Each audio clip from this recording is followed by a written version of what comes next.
Zdaj bomo govorili na temo poslednjih reči o peklu. Kot vemo, ta tema ni posebej priljubljena v današnjem svetu. Današnji ljudje, še posebej v zahodnih družbah, so popolnoma zaznamovani z racionalistično miselnostjo in načinom razmišljanja. To je cilj brezbožnežev in prostozidarjev, sovražnikov cerkve, kar je bilo na delu že več kot 2 stoletji. Od francoske revolucije naprej cilj je preusmeriti ljudi, da se odvrnejo od krščanske vere in mišljenja ter sprejmejo ravnodušno, indiferentno miselnost, vrednote in prepričanja. Ni absolutne resnice, nasprotna trditev pa se opisuje kot fanatizem in nazadnjaško razmišljanje. Če ni objektivne resnice, potem ni objektivne morale, kar posledično pomeni, da ni greha. Človek tako ne more grešiti proti Bogu, temveč le proti človeku ali ljudem, kar je potem neki čisto družbeni in tuzemski problem. V tem primeru tudi ne bi bilo kazni v posmrtnem življenju, če Bog obstaja, kar bi še priznali prostozdarji in liberalci, bi bil to Bog, ki je ustvaril svet, vendar ne posega vanj in ne upravlja z njim. Nič naj ne bi bilo razodeto, človek pa ne bi bil odgovoren Bogu za svoje dejanja, vendar pa mi kot katoličani trdno verujemo, da Gospod vso svojo močjo vlada tudi nad tem svetom in da mu je vse podrejeno. On je najvišja resnica, kateri je ustvaril ves svet, nam razodel svoje zapovedi, svoj moralni zakon, da pa bi bili v skladu s to resnico, moramo spoštovati njegove zapovedi, se pokoravati njegovi volji. Bog je tudi vrhovna pravičnost. Definicija pravičnosti je dati vsakomur tisto, kar mu gre. Tisti, ki izpolnjuje Božjo voljo, si zasluži nagrado. Tisti, ki krši zakon, si zasluži kazen. To že vidimo na tem svetu. Da bi zaščitila in vzpostavila javni red, mora država kaznovati prestopnike. Koliko pa bi Bog moral nagraditi ali kaznovati vsakogar za njegova dejanja proti Božji pravičnosti. Ne bi bilo pravično, če bi morilec, bogokletnež ali brezbožnež prejel isto nagrado kot svetnik. Da, Bog je usmiljen in želi odpustiti naše grehe, vendar ne proti naši volji. Najprej moramo sprejeti njegovo milost, priznati svojo krivdo, da bi ta milost v nas obrodila sadove. A človek se prostovoljno želi oddaljiti od Boga, to je njegova odločitev. To pa v svojem bivstvu predstavlja pekel.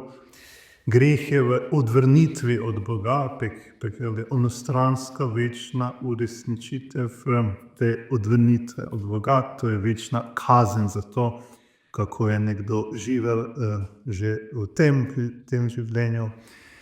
Nadaljevanje tega prehod v večnost.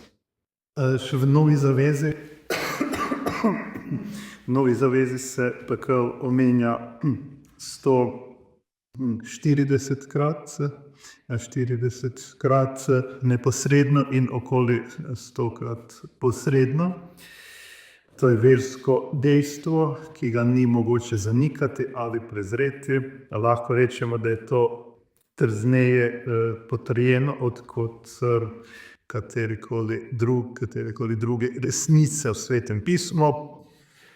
O peklu se govori z različnimi izrazi in podobami.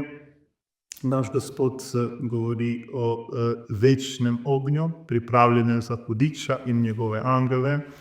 Matej 25 41. Pravični bodo šli v večno življenje, prekleti pa v večno kazen, ki je trpljenje. Pekel je prikazan kot neugasljiv ogenj, kjer črv prekleti ne umre in ogenj ne ugasne. Potem kot razbeljena peč, jezero, ki gori z ognjem in žveplom. V knjigi Apokalipse, 20. poglavje, se dviga dim njihovega trpljenja v veke vekov, nimajo počitka ne po dnevi, ne po noči.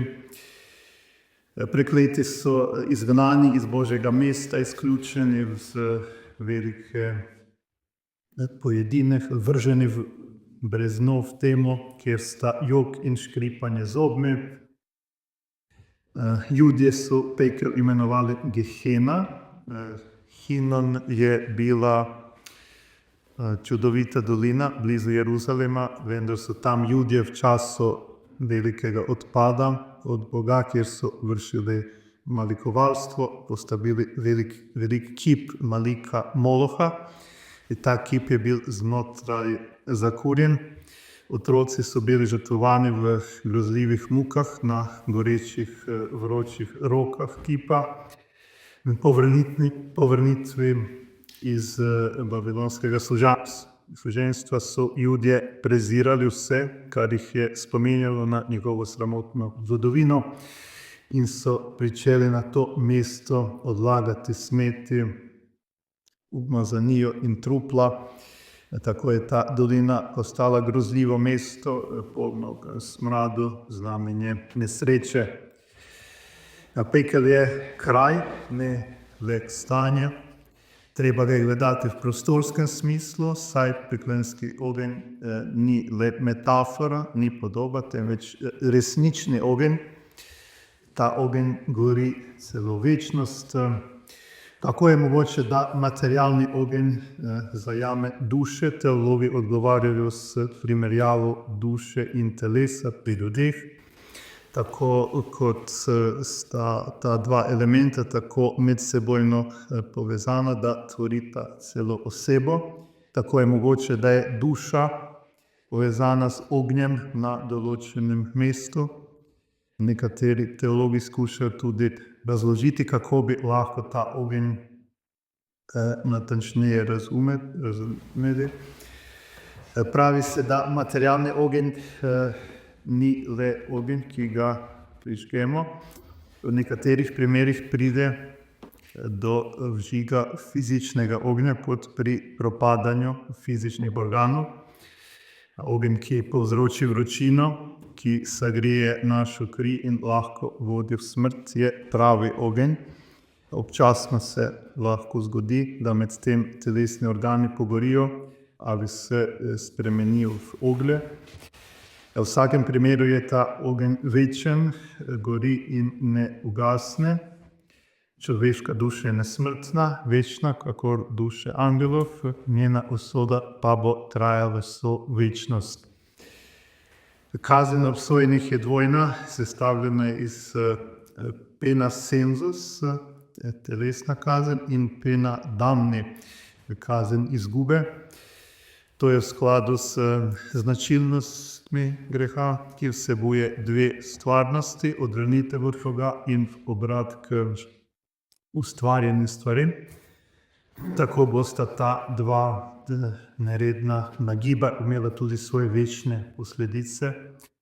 Ker se je človek obrnil od Boga, bo zavedno izgubil uživanje blaženega predanja Boga. In ker se je obrnil k stvarem, ki so propadljive, bo trpel telesno kazen. Obsojeni bodo spoznali Boga, vendar ker ga niso ljubili, ne bodo mogli uživati v njegovi blaženosti.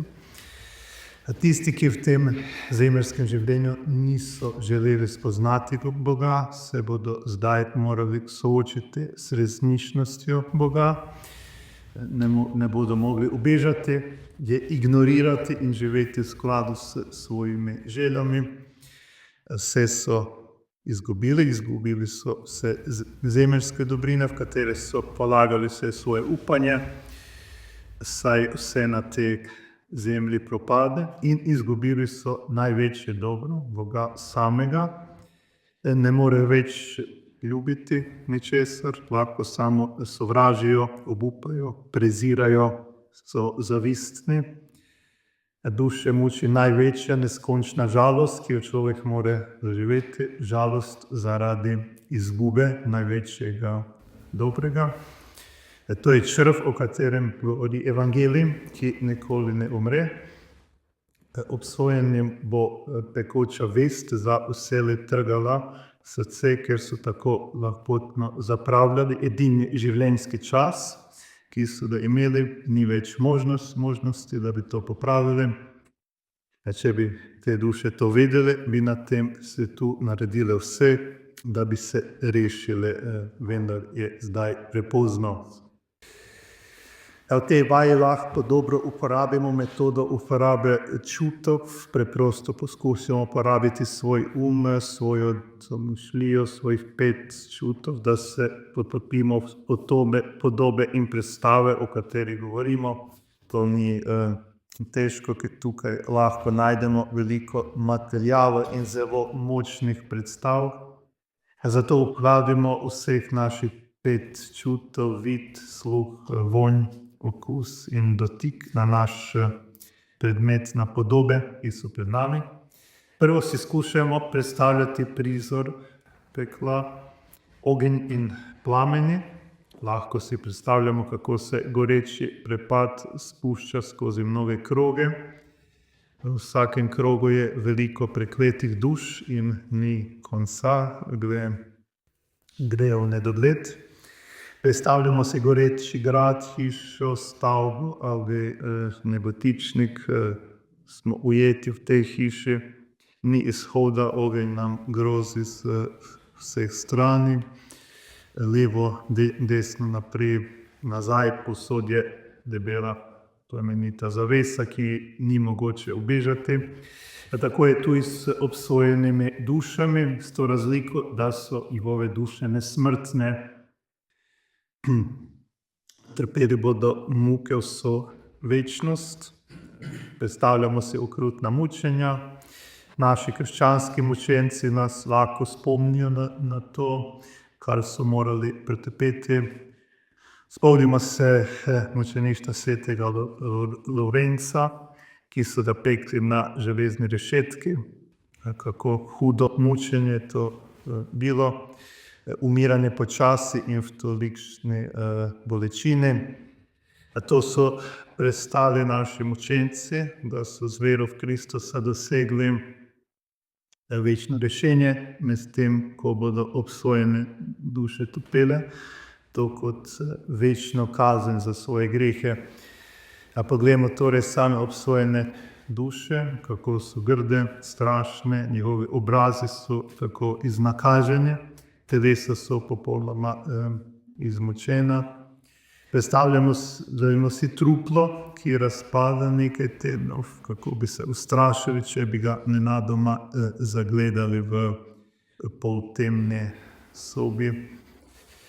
Globavost je ena najstrašnejših bolezni. Danes je na srečo ni več, zato ne razumemo njene okrutnosti, vendar poskusimo nekoliko razmisliti o tem, kako je izgledala ta bolezen. Najprej so se na koži pojavile bele lise, ki so se začele širiti. Poleg tega so nastajali čiri, ki so počasi požrli meso, nato pa so se pojavile na venah in kosteh. Zaradi tega so začeli odpadajati nohti na rokah in nogah, na koncu pa tudi drugi deli telesa. Strašno je bilo gledati takšne nesrečne ljudi, izgledali so kot živa smrt. Ušesa so jim že odpadla, nos je izginil, namesto obraza je bila vidna gola čeljustna kost in zobje, vse drugo je pojedla gobavost.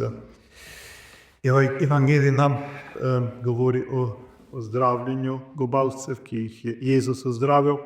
Imeli so prepoved vstopa v mesto in so običajno stali zunaj mesta in prosili za miloščino. Stezali so roke brez prstov in postavili pred sabo košaro, v katero so lahko ljudje dali miloščino, saj je niso mogli vzeti v roke. Ta prizor je tako grozljiv, da nam lahko služi kot močna predpodoba večne smrti.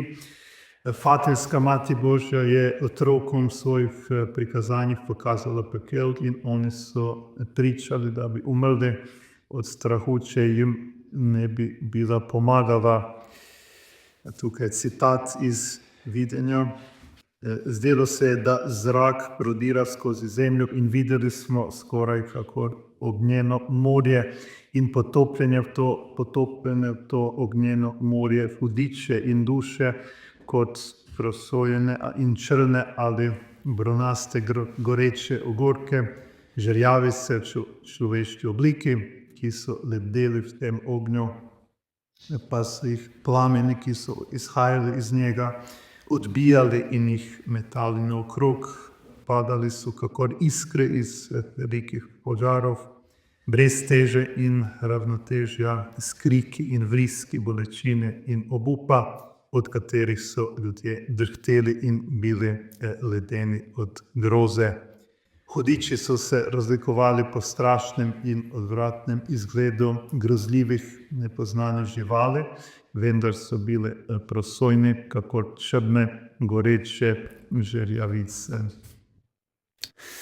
Na to poskusimo slišati, kaj se dogaja na tem groznem mestu. Obsojeni jokajo zaradi svojega osudnega stanja.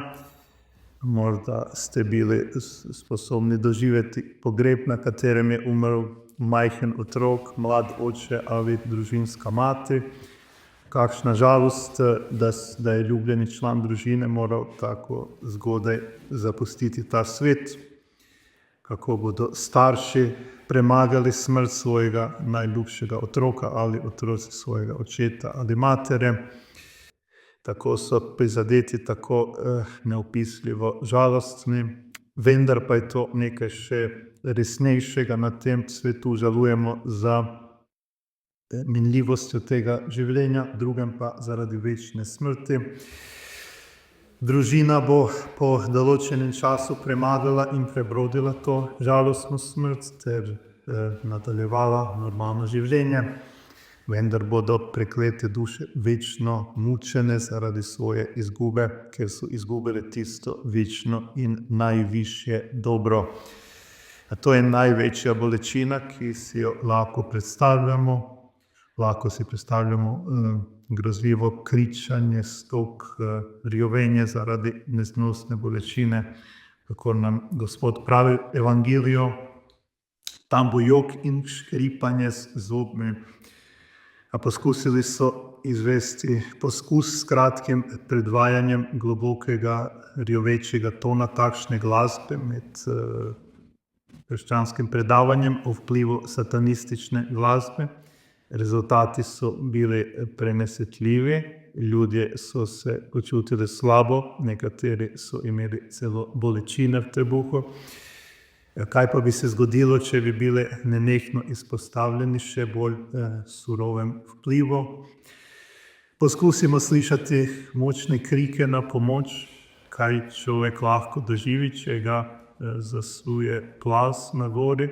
Lahko kliče na pomoč, vendar ga nihče ne sliši, nihče ne ve, kje je.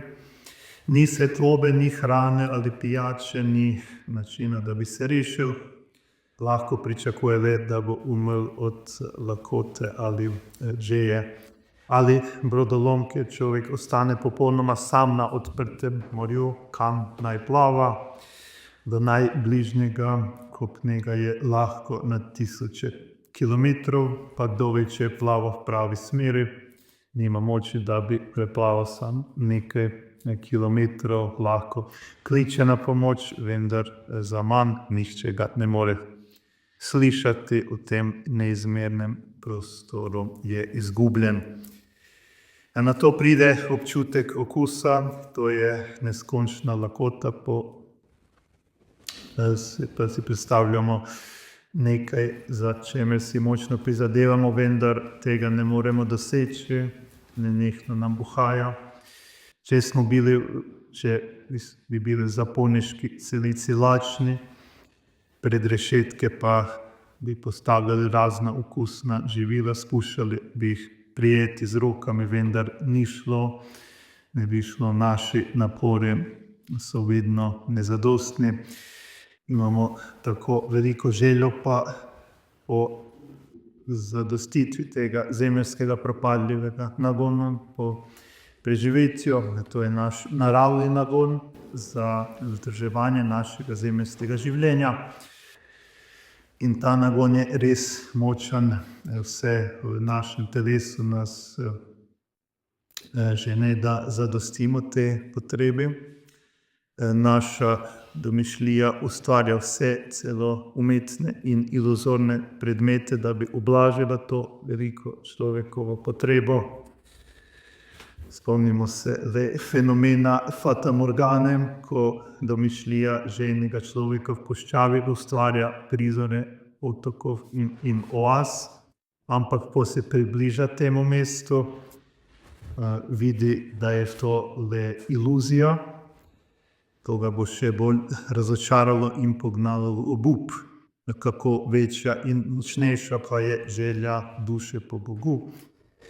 Neopisno močnejša, saj je naravni red neprimerljivo višji od naravnega, kot je Bog višji in nedosegljiv od vsega ustvarjenega, tako je tudi želja duše po Bogu močnejša od naših naravnih sposobnosti za hrano in pijačo. In kakšna muka je nemoči uresničiti tako močnega notranjega vzgiba naše duše. To ostaja večno onemogočeno obsojenim dušam. One želijo posredovati neskončno dobro, vendar so zavedno izključene iz te možnosti. Kakšna je to nesreča in beda. Potem pride vonj, že smo govorili o dolini Hinon, od katere so Judi prevzeli ime za pekel. In sam Jezus v Evangeliju uporablja ta izraz lešine živali, smeti in umazanija povsod. Verjetno ste že kdaj občutili smrad deponije, da se lahko ustvarite predstavo, kakšen smrad je to, zakostuje, da potisnemo glavo v kontejner za smeti, ampak si predstavljamo situacijo, da smo zaprti na velikem smetišču, kjer bi morali vdihavati ta neznosen smrad. Verjetno ne bi dolgo preživeli. To je, dragi verniki, pekel, vendar z eno razliko. Duše, ki se tam nahajajo, so nesmrtne, trpijo to neizdržljivo stanje dušenja, ki nima konca. In končno razmislimo o občutku dotika, poskusimo občutiti žar peklenskega ognja. Morda smo se slučajno opekljali na štedilniku ali odprtem ognju. Kako hitro smo umaknili roko in kakšna je bila ta bolečina. Poskušali smo čim hitreje ohladiti rano. Sveti Janez Bosko priča v enem svojih sanj, kako ga je angel odpeljal v pekel. Prišli so le do zunanjega dela. Videli so žareči zid, ki je bil zunanji zid pekla. Angel mu je povedal, da je ta zid zelo, zelo debel in da obstajajo tisoči drugih zidov, ki jih obdajajo jedro pekla. Angel mu je želel, da samo pritisne roko ob zid, da bi občutil vsaj oddaljeno predstavo o žaru peklenskega ognja. To je storil in takoj skočil iz sanj zaradi ogromne bolečine. Z bolečino mu je dlan otekel, koža pa se je začela luščiti. In to je le bleda slika pekla, kjer je žar ognja neizmerljiv. Lava iz vulkana je tako vroča, da bi v trenutku lahko zažgala celo vas. soncu se ne smemo preveč približevati, ne moremo ga gledati z očmi. In če bi nekoga teleportirali na površino sonca, bi se v trenutku popolnoma stopil. Kaj pa se zgodi z nesmrtno dušo? Popolnoma je potopljena v to vročino, da jo obkroža kot plašč, prodira v njo in peče, vendar je ne zažge. To je strašna usoda. Ni nič strašnejšega od pekla, vendar ni nič bolj koristnega in blagoslovljenega kot razmišljanje o peklu, pravi sveti Janez Zlatousti. Namen tega razmišljanja ni seveda mučiti naš duh, ampak razumeti polno resnost te usode za naše poučevanje in naše rešitev.